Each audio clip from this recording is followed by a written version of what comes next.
সর্বকালের সেরা নেতাদের মধ্যে একজন, নেতাজি ভারতীয় স্বাধীনতা যুদ্ধে গুরুত্বপূর্ণ ভূমিকা পালন করেছিলেন। প্রতি বছর 23শে জানুয়ারি, সুভাষচন্দ্র বসুর জন্মদিন ভারতের স্বাধীনতা আন্দোলনে তার ভূমিকাকে সম্মান জানাতে সারা দেশে স্মরণ করা হয়।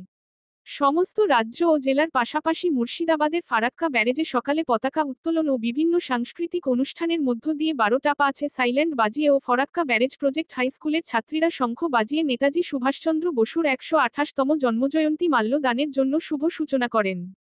প্রথমে মাল্য দান করেন ফরাক্কা ব্যারেজের আধিকারিক, জঙ্গিপুর লোকসভা কেন্দ্রের সাংসদ খলিলুর রহমান, রাজ্যের বিদ্যুৎ দপ্তরের প্রতিমন্ত্রী আক্কুরজামান, ফরাক্কার প্রাক্তন বিধায়ক তথা তৃণমূল কংগ্রেসের রাজ্যের সহ সভাপতি মইনুল হক, তৃণমূল কংগ্রেসের ফারাক্কা ব্লক সভাপতি ইলিয়াস শেখ, কংগ্রেসের ব্লক সভাপতি আব্দুল বাশির। এরপরে একে একে ফারাক্কার বিশিষ্ট ব্যক্তিরা মাল্যদান মধ্য দিয়ে আজকের এই দিনটি সাড়ম্বরের সঙ্গে পালন করা হয়। মানব দাজি না